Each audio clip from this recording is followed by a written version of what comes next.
Hey, shalom, shalom, shalom lakam, which is peace unto you all. Hi, Rob Tawab La Atham, Za Achikam Yawaman Rachagadol Charlotte, which is good evening.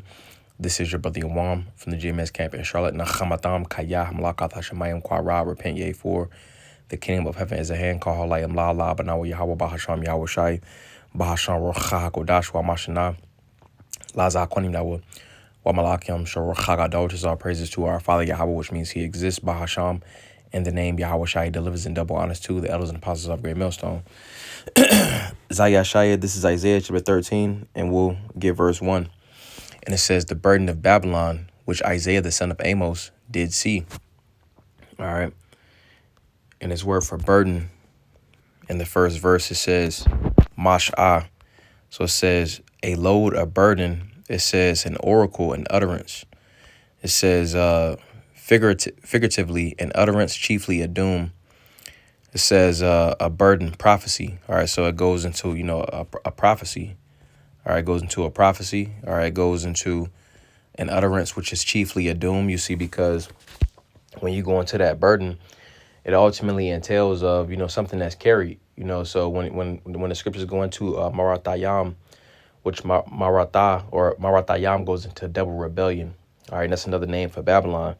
All right, but being that this place wanted to be doubly rebellious, all right, it's going to receive of that double bitterness, and that ultimately is comprised in that burden. You see, because of the acts, all right, and the things, the conversation in America, Babylon the Great, all right, the judgment, all right, it goes into that burden, all right, something that this place has to look forward to, and those that ultimately rule this place and those that don't want to detach from this place, they're ultimately going to essentially, receive of that burden, which ultimately goes into that doom, all right, that utterance, that judgment. All right, so reading it back, Isaiah 13 and verse 1, it says, the burden of Babylon, which Isaiah the son of Amos did see. All right, so let's get this. Let's get Isaiah chapter 47, and we'll get verse 7. All right, and it says, and which reading down, all right, it says, the subtitle says Lament for Babylon. All right, and this goes into America, Babylon the Great, but going down to verse 7, it says, and thou saidest, I shall be a lady forever, so that thou didst not lay these things to thy heart, neither didst remember the latter end of it. So ultimately, those in America, Babylon the Great, and those that run America didn't really consider, all right, they didn't think about, all right, that they will be rewarded for their actions. All right. Reading it again, it says Isaiah 47 and 7, it says, and thou saidest, I shall be a lady forever, so that thou didst not lay these things to thy heart. They didn't ultimately consider that they will be held accountable for their conversation and conduct throughout the planet Earth, you see. But the scriptures say that the Lord rewards a man according to his ways. All right. In which those that work righteousness, the elect are ultimately going to be delivered. All right. While 2/3, all right, and the heathen, being that they want to subscribe to the ways of America, they're going to be judged for those ways. All right, and they didn't ultimately consider that. All right, so let's also get, Jeremiah chapter 51, and we'll get verse 9. And it says, we would have healed Babylon, but she is not healed. Forsake her, and let us go every one into his own country. For her judgment reacheth unto heaven, and is lifted up even to the skies. So that plays a part into that burden. All right, because when we went into Isaiah 13 and verse 1 for this word for burden, all right, that burden goes into Mash'ah, and it says a bearing. It says a carrying. It says an utterance, or it says prophecy. It says something uttered. And then it says carrying, so pretty much, all right, I'm reading it back, Jeremiah 51 and verse 9. It says, we would have healed Babylon, but she is not healed. Forsake her, and let us go everyone into his own country. For her judgment reacheth unto heaven, and is lifted up even to the skies, so pretty much is a huge tab. All right, and that tab, also that tab ultimately goes into, all right, Maratayam, that double rebellion. All right, so it's a tab that has to be paid. All right, as pursuant to Ecclesiastes, the 8th chapter. All right, essentially how, since judgment isn't executed speedily, therefore the hearts of the sons of men is fully setting them to do evil. So being in this place is pretty much the beacon of wickedness. All right. Wickedness is ultimately carried out. All right. When you look at the traditions and the rudiments and the lifestyles of people in the world, the whole world is wicked. All right, as pursuant to Job 9:24, all right, the earth has been given into the hand of the wicked, so pretty much it's a wicked vibration, you see. But when you compare the west or the east to the west, all right, the east pretty much holds on to oriental views, all right, whereas in the west, ultimately, again, it's that beacon of wickedness, so it's heavily demonic and evil on this side of the planet, all right, and being that it's Esau, Edom, and rulership, he uses America, Babylon the Great, as that epicenter. So America pretty much is the capital of wickedness, and being that it's the capital of wickedness, just by default, the judgment has reached unto the skies. All right, and the Lord is going to bring judgment, and pretty much that goes into that burden. So let's also get this. Let's get Psalms chapter 149, and we'll get verse 6. All right, because it said an utterance chiefly a doom. This is Psalms chapter 149 and verse 6. And I'm sorry, verse 4 says, for the Lord taketh pleasure in his people. All right, in which the Lord's people is talking about the Israelites. All right, but the elect first and foremost on this side. So it says he will beautify the meek with salvation. That will be the elect. It says, let the saints be joyful and glory. Let them sing aloud upon their beds. Let the high praises of the Most High be in their mouth and a two-edged sword in their hand. All right, talking about the scriptures. So it says to execute vengeance upon the heathen and punishments upon the people, to bind their kings with chains and their nobles with fetters of iron, to execute upon them the judgment written. This honor have all his saints. Praise ye the Lord. All right, in which the judgment of the heathen ultimately, as pursuant to Obadiah, the first chapter. All right, all the heathen had a part to play in the captivity of us, of the Israelites. You so-called Negroes, Latinos, Native Americans, West Indians, Haitians, and Israelite foreigners. All right, so the Lord ultimately is enacting judgment upon the heathen. All right, in which the chief heathen that ultimately played a part in it was Esau, Edom, the so-called white man. All right, with Amalek pretty much spearheading it. All right, and the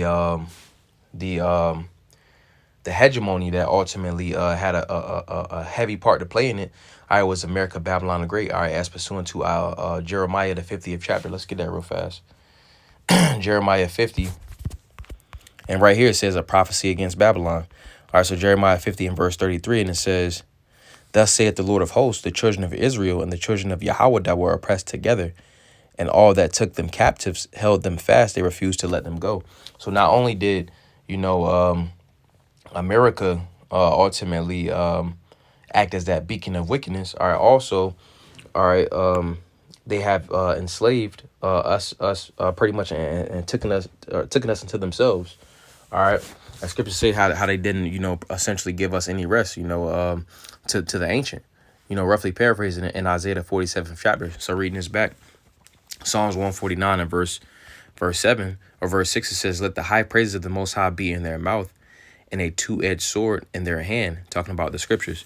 It says to execute vengeance upon the heathen, because it's ultimately this word that is executing, or is bringing, it's part of the execution of that vengeance. All right, because ultimately this is a big courtroom, all right, in which the judgment or the sentencing has to be read out. All right, and then the sentence comes, just like how Esau doing his court system.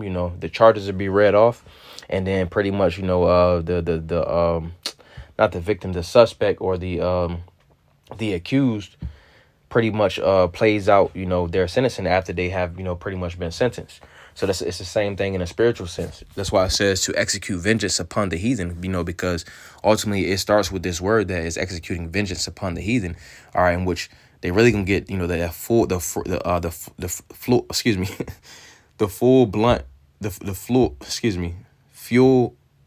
brunt of the judgment, in the kingdom, because they're gonna go through their their slavery, their 1,000 years of slavery, getting a little tongue twisted, Slakia. All right, but reading it again, it says to execute vengeance upon the heathen and punishments upon the people. All right. And it's ultimately, again, it starts with this word, because this word is the sentencing, all right, for the heathen. All right. And, in the kingdom, they're going to go through, their punishment. All right. Let's get this. Let's get Psalms chapter 75, and we'll give verse 7. And it says, "But the Most High is the judge. He putteth down one and setteth up another. For in the hand of the Lord there is a cup, and the wine is red. It is full of mixture, and he poureth out the same. But the dregs thereof, all the wicked of the earth shall wring them out and drink them." All right, in which the dregs is ultimately going into the most potent part, the part that, it tastes very bitter. All right. So, that bitterness, ultimately the heathen's going to have to drink of that bitterness. They can go through slavery. All right. Whereas they was on top. All right. On this side, well, in the kingdom, they ultimately going to, be on the bottom. All right. And Esau going to be at the bottom of the bottom. The basis of man, he's going to be put right back into his natural estate. So it's also, let's go back to this. Let's go back to Isaiah chapter 13, and we'll get verse 2. And it says, "Lift ye up a banner upon the high mountain," in which that high mountain is talking about America, Babylon the Great. It says, "Lift ye up a banner upon the high mountain, exalt the voice unto them, shake the hand that they may go into the gates of the nobles." All right, so let's get a couple of precepts. Let's get Psalms chapter 60, and we'll get verse 4. And it says, "Thou hast given a banner to them that fear thee, that it may be displayed because of the truth." All right, so the banner is talking about the truth, all right, the scriptures, all right, in which when you look at in warfare, because this is a spiritual warfare, all right, a banner goes into, let me get this word for banner.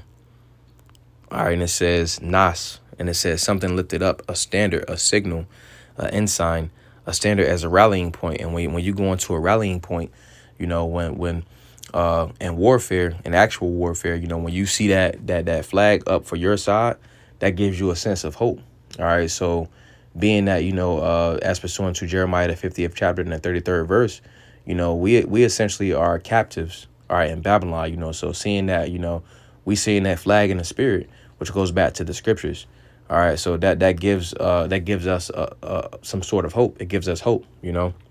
So reading this back, Psalm 60 and verse 4 says, "Thou hast given a banner to them that fear thee, that it may be displayed because of the truth." All right, so again, that this flag, this banner, all right, the scriptures is ultimately lifted up, all right, and it's giving us a sense of hope, because again, this is a spiritual warfare. All right.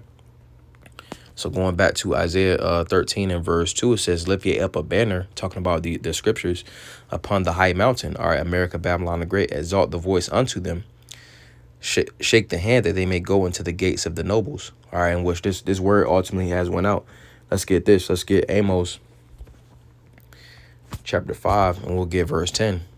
And it says, they hate him that rebuketh in the gate, and they abhor him that speaketh uprightly." And ultimately, Esau, Edom, does not like this truth being out, because it essentially poses a threat, to his society. All right, being that, the elect have hope, and seeing that, ultimately the Lord's people is essentially standing upon their feet. All right, well, that leads forth to for the heathen to have fear. Let's get that real fast. Let's get Revelation chapter 11 and verse 11. And it says, "And after 3 days and a half, the spirit of life from the Most High entered into them, and they stood upon their feet, and great fear fell upon them which saw them." So it's like, it's again, this is warfare. So when you put it in similar to like a like an MMA fight or a boxing fight. All right, when it's like somebody is up on the scorecards. All right, and they about to take the opposing side out. All right, but then it's out of nowhere, the opposing side gets a second win. All right, and they just start throwing combos. Pretty much fanning combos at Esau, and pretty much what that's doing is, in the spirit, it's getting Esau terrified. Because he understands that it's the downfall of his society. So just because of that, it puts him in a place to where he has to do heavy censorship. All right, that's why I said they hate him that rebuketh in the gate, and they abhor him that speaketh uprightly. And those that speak uprightly is talking about the prophets, the men of the Lord. All right, so I'm gonna get one more, and that'll be it. But this is Isaiah chapter 62, and we'll get verse 10. All right, because reading it back, it says Isaiah 13 and verse 2, it says, lift ye up a banner, talking about the scriptures, upon the high mountain, exalt the voice unto them, shake the hand that they may go into the gates of the nobles. All right, that voice that's being exalted is going into these scriptures. Isaiah, the voice that's being exalted is pretty much that's let me get this real fast. Pretty much that voice that's being exalted, all right, is the prophets essentially bringing out the word. All right, this is Luke chapter 1 and verse 70. All right, and it says, as he spake by the mouth of his holy prophets, which have been since the world began. So that voice that is essentially being exalted is the Lord's voice, all right, in which the Lord speaks. The Lord speaks through his men. All right, so going back to Isaiah chapter 13 and verse 2, it says, lift ye up a banner upon the high mountain, exalt the voice unto them, shake the hand that they may go into the gates of the nobles. All right, let's get this. This is Isaiah chapter 62 and verse 10, and it says, go through the gates, prepare ye the way of the people, cast up the highway, gather out the stones, lift up a standard for the people. All right, and ultimately, this word is essentially being brought out and is being made plain upon tables. All right, that goes into where it says, prepare ye the way of the people, cast up the highway, gather out the stones, lift up a standard for the people. So that this word ultimately is being lifted up, is essentially being lifted up. All right, and the prophets are ultimately speaking by inspiration of the Holy Spirit. Because really it's the Lord's word. All right, and essentially again that represents the voice being exalted unto them. All right, going down to verse 11, it says, behold, the Lord hath proclaimed. That's why it says, behold, the Lord hath proclaimed unto the end of the world. Say ye to the daughter of Zion, behold, thy salvation cometh. Behold, his reward is with him, and his work before him. So that's that sign of hope, because that standard is being lifted up. So the sign of hope ultimately is, again, that flag being lifted up. All right. And that ultimately gives the elect a sense of hope and a sense of expectation. All right, reading this back, it says, behold, the Lord hath proclaimed unto the end of the world. Say ye to the daughter of Zion, behold, thy salvation cometh. Behold, his reward is with him, and his work before him. So that those words are ultimately a sense of hope, and that comes by way of that standard being lifted up. So I'm gonna get one more, and that'll be it. But this is Isaiah chapter 40 and verse 1. It says, comfort, yea, my people say of your power. Speak ye comfortably to Jerusalem, and cry unto her that her warfare is accomplished, that her iniquity is pardoned, for she hath received of the Lord's hand double for all her sins. All right. And ultimately, that standard being lifted up, all right, that voice being exalted, ultimately that's a sense of comfort. All right, because in this spiritual warfare, those confident words ultimately is what provides for true rest, and then also encouragement. So just want to go into that. We went into Isaiah 13 verses 1 and 2. Adawan Tazah Zabanai Apollos, where there's a beautiful edification through the spirit. Wa Adawan Tazah Atam Yashlai Lata Wablu as well. You have a good night. Wa Shalom Lakam, which is peace to you all. Shalom, shalom.